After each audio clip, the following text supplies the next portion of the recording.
आम्ही मंडल कमिशन त्या ठिकाणी लागलो आणि दुर्दैवाने जनता दलाचा पक्ष जो आहे तो त्या मंडल कमिशनवरतीच पडला अशी असणारी परिस्थिती आहे.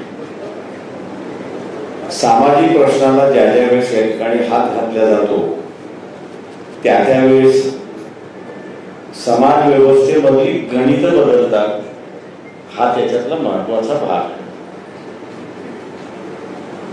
गेली अनेक वर्ष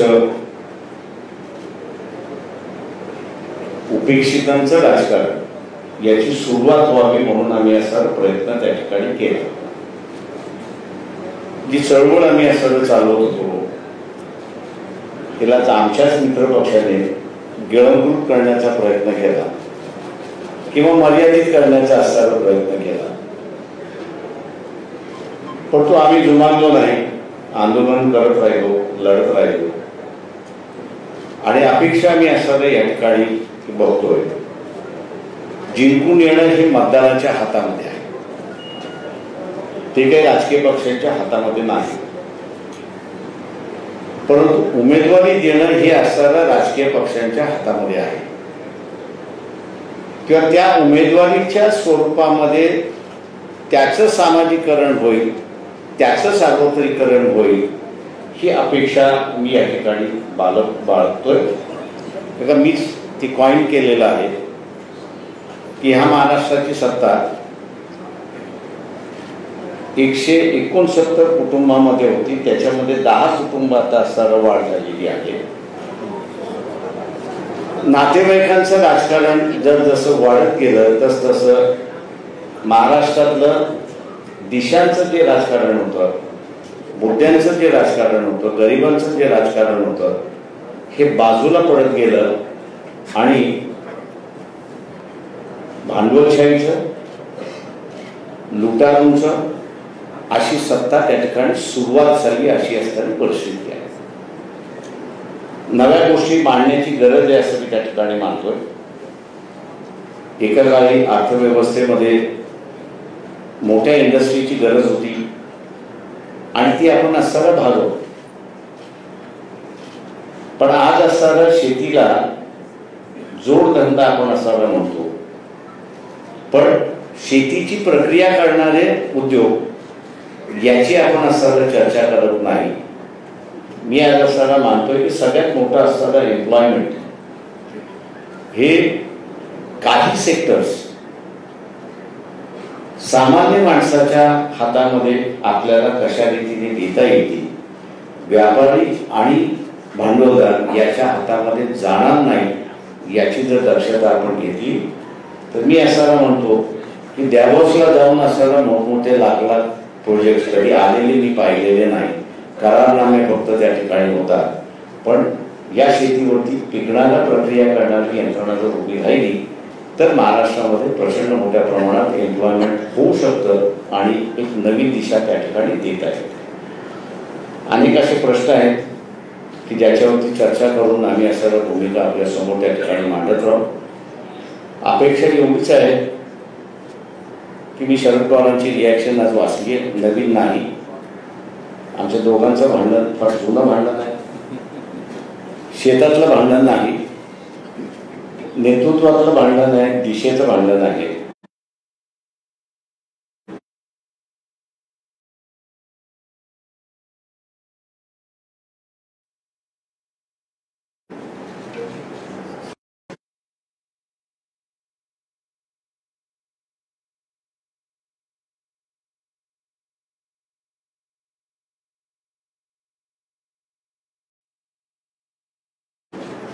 आमच्या बरोबर येतील अशी अपेक्षा मी त्या ठिकाणी बाळगतो.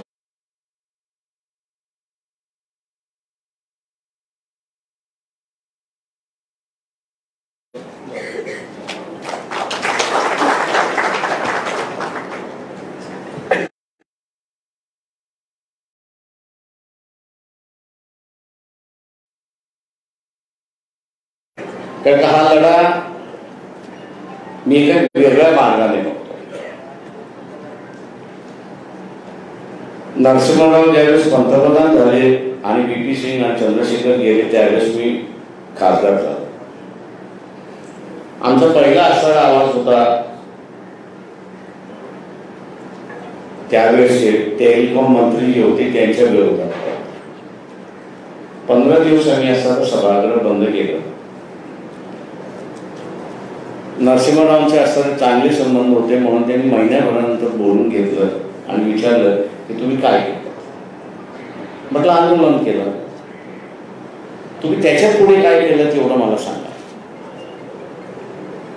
तर म्हटलं माझ्या लक्षात आलेलं नाही, संध्याकाळी या सांगतो. आणि संध्याकाळी बसल्यानंतर त्यांनी असं सांगितलं की अशा रीतीने तुम्ही असं चालवत गेला तर पॉलिटिकल लिडरशिप ह्या देशामध्ये तुम्ही संपवणार.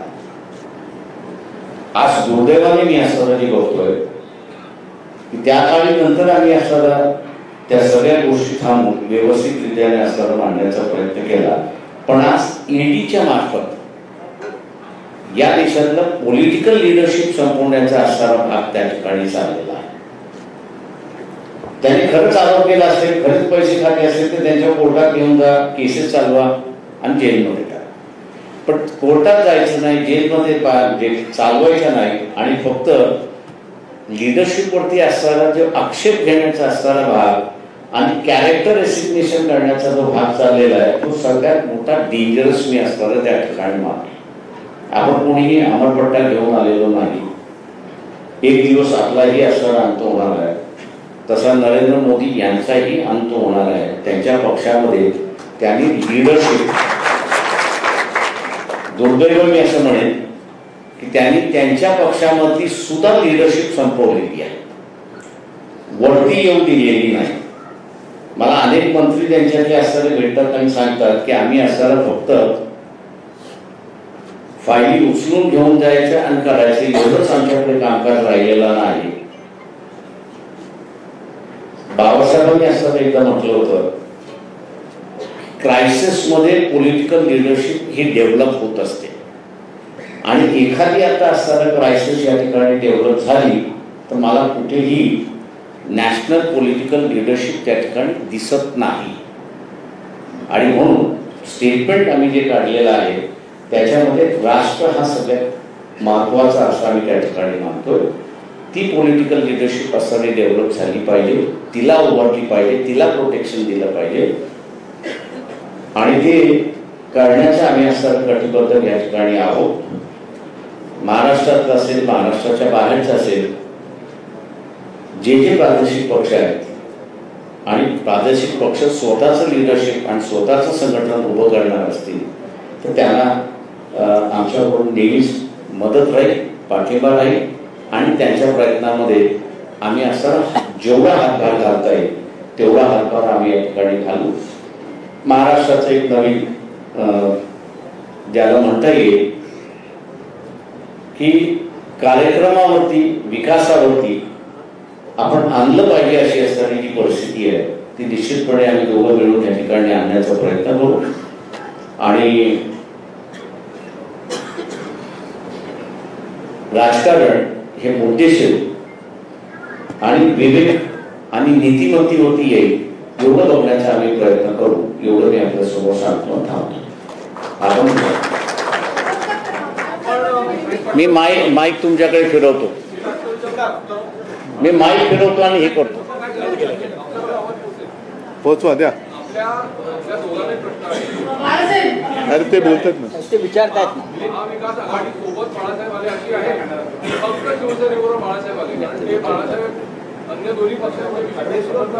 ते आता असताना जे आहे ते आम्ही दोघंच एकत्र आलेलो आहोत. काँग्रेसनी त्याला अजून असताना स्वीकारायचा आहे, स्वीकारतील अशी मी अपेक्षा करतो. हे मगाशी म्हणालो की शरद पवारांचा आणि आमचा असताना फार जवळचं शक्य होतं. किती होतं हे तुम्हाला सगळ्यांना माहिती आहे, पण या आघाडीमध्ये ती येतील अशी आम्ही असताना अपेक्षा करतो किंवा त्यांना असताना आम्ही विनंती करू. एक मिनिट, माझं उत्तर थांबा ना. त्यांच्या प्रश्नाला प्रकाशजींनी उत्तर दिलेलं आहे. प्रकाशजी, आपण आपले आणि राष्ट्रवादी किंवा पवारसाहेबांबरोबरचे संबंध सांगितले. आमचे सुद्धा 3 वर्षापूर्वीपर्यंत कसे संबंध होते हे जगजाहीर आहे. परंतु ज्या वेळेला आमच्याही असं लक्षात आलं की फसवणुकीचं राजकारण सुरू होत आहे त्यावेळेला आम्ही निर्णय घेतला. तसं काँग्रेस आणि राष्ट्रवादी आणि शिवसेना हे 3 पक्ष एकत्र येतील का, एकत्र कशी येऊ शकतील, एकत्र आल्यानंतर आमच्यावरती सुद्धा फार वाईट विचित्र आरोप झाले. पण त्या सगळ्या आरोपांना आणि आरोप करणाऱ्यांना राजकारणात आम्ही उरून उरलो आणि जवळपास 2.5 वर्ष हे सरकार, महाराष्ट्र महाविकास आघाडीचं सरकार आपण यशस्वीपणाने चालवलं. मुळामध्ये हेतू चांगला असेल तर सगळ्या गोष्टी पुढच्या चांगल्या होतात. आणि मी मुद्दामून आपल्यासमोर माहिती देऊ इच्छितो की असं काही नाही आहे की काल रात्री आम्हाला स्वप्न पडलं की चला आपण एकत्र येऊया आणि आज आम्ही एकत्र आलो. यापूर्वीसुद्धा आमच्या काही बैठका झालेल्या आहेत, चर्चा झालेली आहे. काँग्रेसबरोबर सुद्धा चर्चा झालेली आहे, अगदी राष्ट्रवादीबरोबर सुद्धा चर्चा झालेली आहे. आणि महाविकास आघाडीमध्ये आपण येण्यासाठी कोणाची तशी काही ना आहे असं काही दिसलेलं नाही.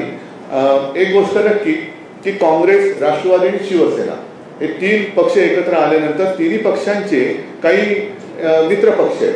मग आमचं असं ठरलं की महाविकास आघाडीमध्ये ज्या त्या पक्षांनी आपापल्या मित्र पक्षांचं हित सांभाळायचं आणि एकूण जर आपण एकत्र आलो नाही तर मग वैयक्तिक युतीला काय फायदा आहे. वैयक्तिक म्हणजे 2 पक्षाची युती केली आणि महाविकास आघाडीमध्ये काहीतरी 3 तिघडा असं करून ठेवलं तर मग या भारत किंवा देश प्रथम हा जो काही सामायिक हेतू आहे त्या हेतूलाच तडा जातो. आणि म्हणून मला असं वाटतं की प्रकाशजी, तुमची आणि आमची म्हणजे शिवसेना आणि दलित वंचित आघाडीची युती तर झालीच आहे, पण त्याचबरोबर आपण महाविकास आघाडीचे सुद्धा एक घटक पक्ष म्हणून पुढे वाटचाल करायला कोणाची काही हरकत नाही. की आज शिवशक्ती भीमशक्तीची घोषणा झाली आहे. महापालिकाच्या निवडणुका त्यानंतर लोकसभा आणि विधानसभेच्या आहेत. हे जागा वाटप कसं होणार आहे आणि ही युती कशी दिसणार आहे? ही युती विजयी दिसणार आहे.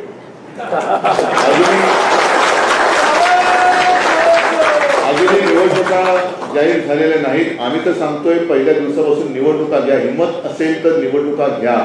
हे माझं त्याही वेळेचं आव्हान, जेव्हा आमची युती नव्हती तेव्हापासूनचं आव्हान आज सुद्धा कायम आहे. लवकरात लवकर ह्यांनी निवडणुका घ्याव्याच. मग जागा वाटप काय असेल, कसं काय असेल तो प्रश्न आमचा आहेच.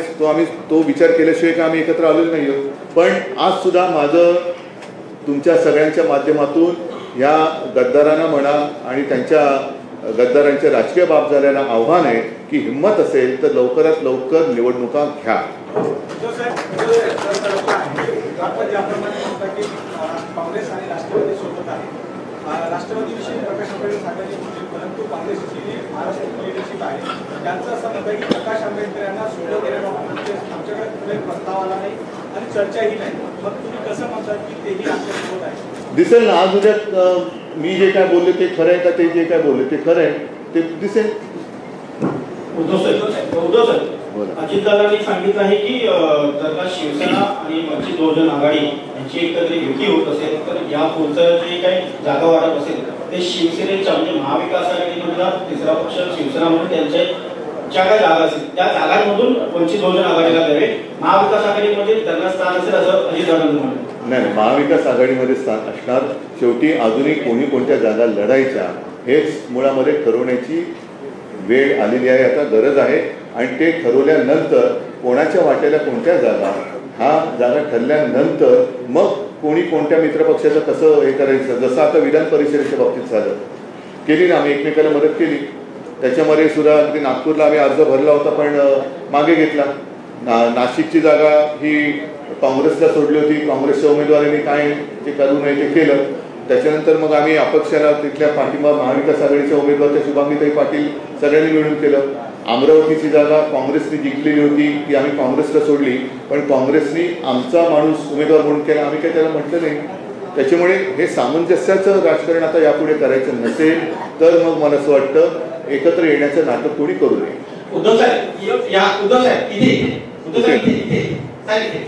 ठाकरे परिवार ने कभी भी जात पात की राजनीति नहीं की है. आज इस गठबंधन के दौरान आपने कहा कि आपकी प्राथमिकता राष्ट्र होगी, तो क्या ऐसे में समझा जाए कि यहाँ से पॉलिटिकल लाइन आगे गठबंधन में आप जात पात की राजनीति करेंगे या फिर सारी चीजों?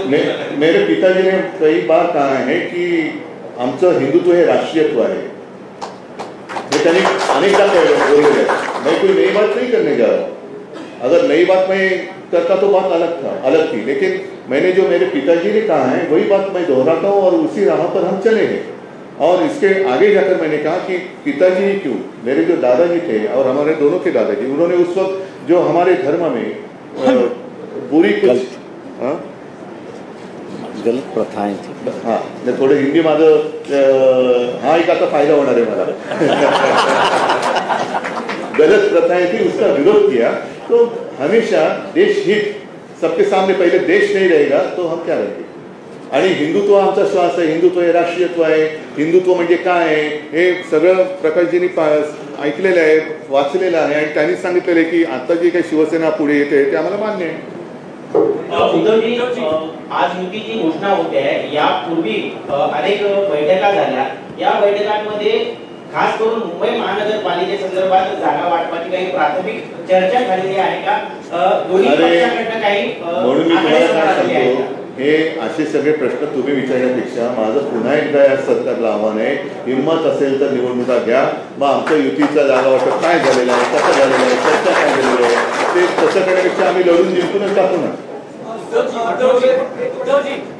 आपण म्हणालात की वंचित बहुजन आघाडी महाविकास आघाडी यावं यासाठी म्हणजे त्याची काही हरकत नाही, पण शरद पवार आणि प्रकाश आंबेडकरांचे जे संबंध पाहतात ते संबंध सुधारावे यासाठी आपण व्यक्तिशः काही नक्कीच करणार ना. म्हणून मी तर असंच म्हणेन की त्यावेळेला आम्हाला गृहीत धरून राजकारण केलं गेलं होतं 1-2-3 वर्षापूर्वी की शिवसेना काँग्रेससोबत जाऊ शकत नाही, शिवसेना राष्ट्रवादीसोबत जाऊ शकत नाही. त्या तर वेळेला मला असं सांगण्यात आलं की बघा राष्ट्रवादी बरोबर चाललंय, पवार साहेबांचं लौकिक तुम्हाला माहिती आहे, कधी पण दगा देतील, हे मी जाहीर भाषणात सांगितलेलं आहे. मी त्यांच्याकडे बघत राहिलो आणि माझ्याच लोकांनी दगा दिला. म्हणजे एकूण जे राजकारण चाललेलं आहे की आता दुसऱ्याचं घर फोडून स्वतःचं घर सजवणारी अवलाद जी सत्तेवरती येऊ बघते ती दाढून टाकण्याची आज गरज आहे. आणि त्याच्यासाठी गरिबांचा आणि सगळ्यांचा जो एक धर्मनिराश झालेला आहे तो दूर करण्याचा जाऊ. माझा प्रश्न प्रकाश आंबेडकर साहेबांना आहे. आता उद्धव साहेबांनी त्यांच्या हिंदुत्वाबद्दल सांगितलं नाही. आतापर्यंत शिवसेना आणि वंचित बहुजन आघाडी किंवा प्रामुख्याने हिंदुत्वाचा मुद्दा होता. उद्धव साहेबांनी जे हिंदुत्व सांगितलं सर त्याच्यावर तुमचं काय म्हणणं, ते स्वीकार्य असेल का वंचित बहुजन आघाडीला? ते मी मागे त्या दिवशी म्हणालो होतो की प्रबोधनकारांचं जे हिंदुत्व होतं आणि त्यांनी असणारं जे चाललेलं होतं त्याच्यावरती चालण्याचा असणारा बाद शिवसेनेचा असल्यामुळे समाज सुधारण्याची गरज जी होती ती तुम्हाला असणारा काही वेळेस कडवटपणाने घ्यावी लागते आणि ती प्रबोधनकारांनी घेतली. त्याच्यामुळे ती लाईन सुरुवात राहील असं मी अगोदरच आम्ही ठरवलं असल्यामुळे ती लाईन पुढे जाईल आणि हळूहळू आपल्याला दिसण्यात येईल की कशा पद्धतीने जायचं आहे. निगेटिव्ह राजकारण जे आहे हिंदुत्वाचं सध्या RSSचं आणि BJPचं द्वेषाचं जे आहे की आम्ही ख्रिश्चनांच्या विरोधात, आम्ही मुसलमानांच्या विरोधात आणि म्हणून सगळ्यांनी एकत्र या असं जे आहे याच्यापेक्षा समाजव्यवस्था एकत्र कशी आली पाहिजे, कुठच्या मुद्द्यांवरती आली पाहिजे, ती कशा पद्धतीने येईल याची असणारी मांडणी आम्ही करत जाणार आहोत.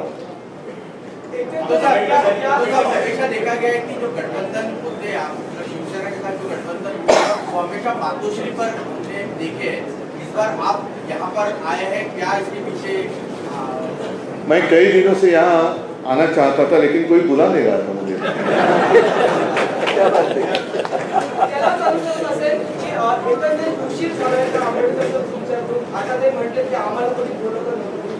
नाही, उशीर कोणत्याही गोष्टीला होत नसतं.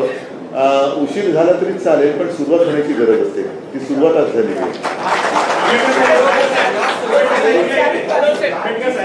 एक प्रश्न आहे की निवडणुकीमध्ये लोकसभा आणि विधानसभा निवडणुकीमध्ये सगळ्यात जास्त वंचित बहुजन आघाडीने काँग्रेस आणि राष्ट्रवादीचं नुकसान केलं.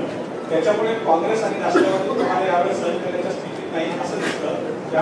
एक सेकंद, त्यांनी उत्तर देण्याच्या आधी गेल्या लोकसभेला आणि विधानसभेला यांनी नुकसान केलं असेल पण आम्ही तर काँग्रेस आणि राष्ट्रवादीच्या विरोधातच लढलो होतो.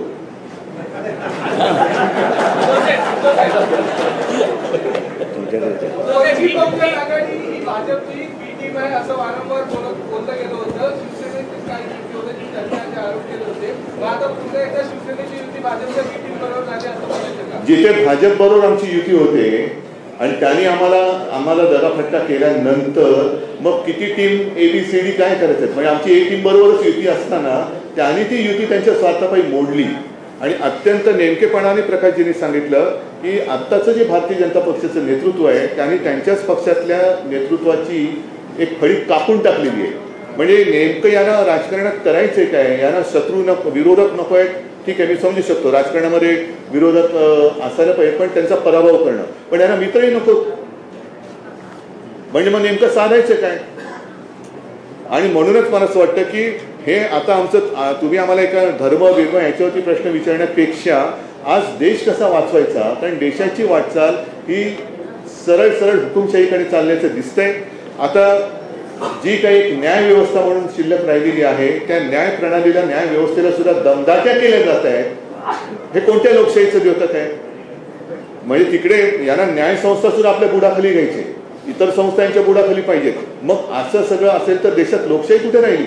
मग जी काय आज काल असताना साक्षात्कार झालेलं आहे रिजिजूंना की काय राज्य घटना ही सर्वोच्च आहे, त्या घटनेमध्ये बसतंय का, त्या घटनेत ते बसतंय का.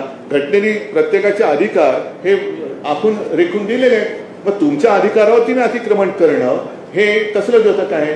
म्हणजेच काय की आम्ही तेवढेच देशाचे तारणहार, आम्ही तेवढेच घटनेचे रक्षक, हा एक सर्वदूर समज करायचा, भ्रम पसरवायचा आणि त्याच्या आडून मला पाहिजे तेच करणार, हे जे काय चाललेलं आहे ना ते मोडून काढण्यासाठी आमची युती आहे.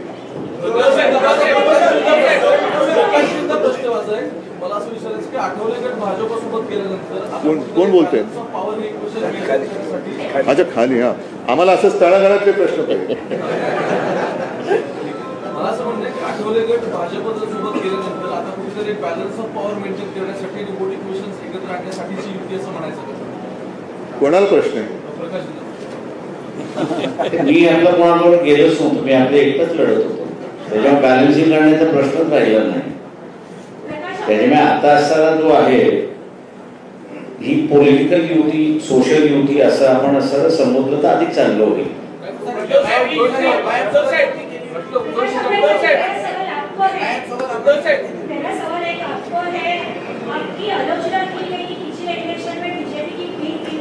मैंने कहा ना उत्तर दिया उसको.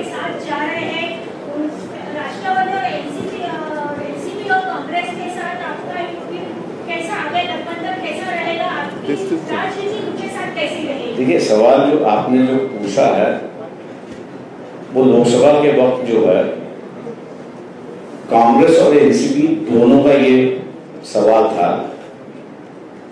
कि हम लोग कह रहे थे कि हम उनके साथ आने के लिए तैयार है और हम लोग की मांग ये थी 12 लोकसभा की सीटें हैं कि जो एनसीपी और कांग्रेस 5 बार हारी हुई है, जो जीती नहीं. हम उनसे ये कह रहे थे कि भाई इन 12 सीटों में से आप हमसे शेयर कर लीजिए. कांग्रेस शेयर करने के लिए तैयार नहीं थी. अब वजह क्या है मैं आज नहीं बताना चाह रहा हूं,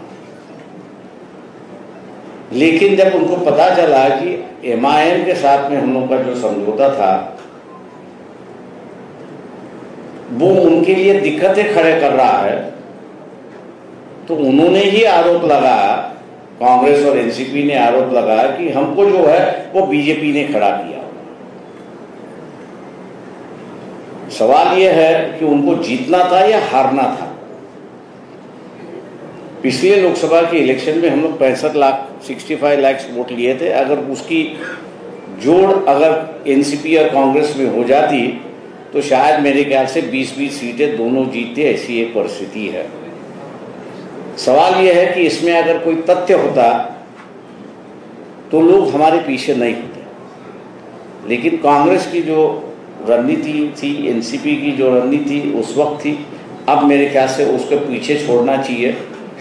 जो बातें हो गई उसको हम लोग ने भूलना चाहिए, नया रास्ता अपनाना चाहिए. और इसलिए मैं नया रास्ता अपनाने से कह रहा हूँ कि जो डिक्टेटरशिप आ रही है, आज मैं लोगों से कह रहा हूं कि आज तक राजनीतिक पार्टी और राजनीतिक नेता ही आरोप कर रहे हैं कि डिक्टेटरशिप आ रही है. अब मैं लोगों को डिसाइड करने को कह रहा हूं कि BBC की जो फिल्म है 2004 की बात है, 2 बार उसके बाद मोदी जी को प्राइम मिनिस्टर लोगों ने बना दिया। मतलब उस इंसिडेंट का लोगों पे कोई असर नहीं हुआ। ये परिस्थिति होने के बावजूद भी आज 2022 में बीबीसी कुछ दिखा रही है तो हम उसको टॉलरेट नहीं कर रहे, हम उसको सहने के लिए तैयार नहीं है। मैं आप लोगों से ये पूछ रहा हूं कि ये जो मानसिकता है कि हम किसी को सहन करने के लिए तैयार नहीं है, क्या ये निर्देश करती या नहीं करती है कि हम लोग डिक्टेटर की ओर बढ़ रहे हैं और एक नया डिक्टेटर इस देश में पैदा हो रहा है? इसका फैसला आम लोगों ने लेना चाहिए और आम लोगों ने अपनी राय बनाना चाहिए। ये अब हम लोग जो लोगों से कह रहे हैं, मैं उम्मीद करता हूं कि आम जनता जो है इस पर सोचेगी और अपने विचार रखेगी। उद्धव साहब, आपसे सवाल ये है कि अभी आपने कहा कि राष्ट्र प्रथम, ये आपका एक नारा है या ये एजेंडा है। हमेशा बीजेपी भी कहते आ रही है कि राष्ट्र प्रथम, तो आपका एजेंडा उनके एजेंडा से अलग कैसे है? जैसे हमारा हिंदुत्व उनके हिंदुत्व से अलग है वैसी है। नवीन युती आहे ती महाराष्ट्रातल्या तळागाळात पोहोचवण्यासाठी आपण काही महाराष्ट्रातले धोरणे करणार आहात का? आणि दुसरा प्रश्न असा आहे की गेल्या महिन्याभरापासून तैलचित्राचा जो विषय आहे, तैलचित्र विधिमंडळात लावण्यात येणार, आपल्याला निमंत्रण आहे, आपण पाहिलं नाही, अशा वेगवेगळ्या गोष्टी बाहेर ऐकायला येत होत्या, त्यावर आपलं काय मत आहे? एक पहिला मुद्दा असा आहे की मी स्पष्ट करू इच्छितो, आत्ता जे प्रकाशजींनी सांगितलं की नया रास्ता आणि त्याच्याबरोबर काँग्रेस आहे, राष्ट्रवादी आणि शिवसेना आहे, असे सगळे एकत्र आहेत आणि प्रकाशजी नया रास्ता म्हणतात, त्याच्याबरोबर नया रास्ता आणि नया रिश्ता, ह्या महत्त्वाच्या गोष्टी। एक रिश्ते की नई शुरुआत हम करने जा रहे हैं आणि ज्या काही भूतकाळात चुका झाल्या असतील त्या आता गाडून टाकून आपल्याला पुढे जाणं गरजेचं आहे, कारण नाही तर खरंच आज देशासमोर नेतृत्व कोण करणार हा मोठा प्रश्न आहे आणि ती जी काही पोकळी तयार झालेली आहे ही पोकळी देशासाठी घातक आहे आणि असंच जर काय या दिशेने राजकारण चालत आलं तर फार पूर्वी जे शिवसेना प्रमुख म्हणायचे की देशात अराजक येईल, तर देशाची अराजकाकडे ही वाटचाल तर सुरू नाही झाली, हा एक प्रश्न स्वतःला विचारण्याची गरज आहे। आणि म्हणून मला असं वाटतं की ज्याप्रमाणे शिवसेना, काँग्रेस आणि राष्ट्रवादी, माझा काही त्यावेळेला संबंध नव्हता राजकीय, जेव्हा आम्ही 25-30 वर्ष एक हिंदुत्व भाजप एकटे म्हणजे आम्ही वटपौर्णिमा करत होतो, सगळं करत होतो, याचा अर्थ असा नाही की जन्मोजन्मी हाच जाऊ द्याचा, तर बायको म्हणाले, पण त्यांनी मात्र काही करायचं, त्यांनी PDP बरोबर बसायचं, त्यांनी यांच्या बरोबर जायचं, त्यांनी त्यांच्या बरोबर जायचं, म्हणजे आम्ही वटपौर्णिमा करतो यांचे बाहेर खाली पडत होते, असं हिंदुत्व आम्हाला मान्य नव्हतं। आणि खरं हिंदुत्व काय आहे की ठीक आहे ना, आज मोहन भागवत, आज म्हणजे तुम्ही दसऱ्याच्या वेळेला बोलवलं, मशिदीत जाऊन आले,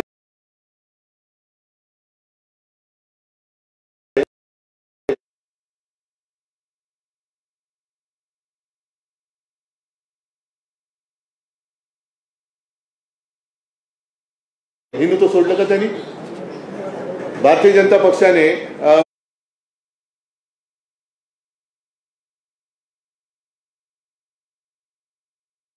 PDP बरोबर समझोता केला होता, हिंदुत्व सोडलं का त्यांनी? संघमुक्त भारत म्हणणाऱ्या नितीश कुमार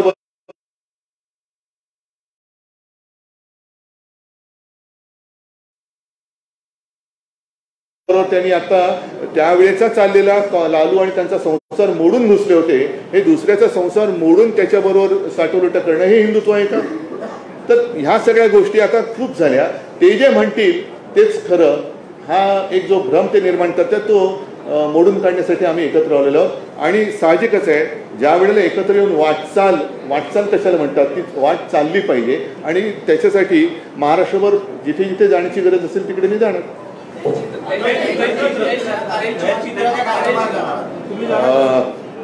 तैलचित्राबद्दल बोलणं कठीण आहे, याचं कारण शेवटी मला असं वाटतं आज संजय राऊत यांनी सामनाचा अग्रलेख चांगला लिहिलेला आहे, त्याच्यात त्यांनी मंबाजी वगैरे असं ते आता सगळं तुम्हाला माहिती आहे की जी काही घिसाडघाई चाललेली आहे त्याच्यावरती आता थोडंसं मी संध्याकाळी बोललं नाही, आता सगळं बोललं तर संध्याकाळी तुम्ही येणार नाही,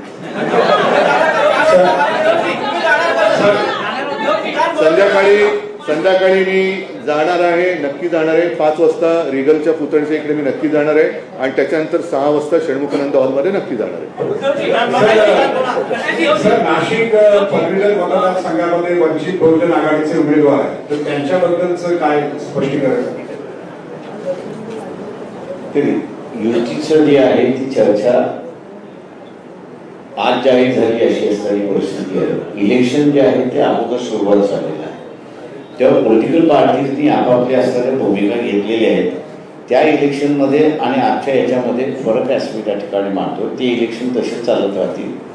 रिझल्ट जे येतील ते लोकांसमोर 30 तारखेला त्या ठिकाणी दिसतील. पण याच्या पुढची जी वाटचाल मी जसं म्हणालो, एक नया रास्ता म्हणून जो आहे तो आपल्याला त्या ठिकाणी दिसेल. पंतप्रधान मुंबईत आले होते आणि हजारो कोटी प्रकल्पांची भूमिपूजन झाली.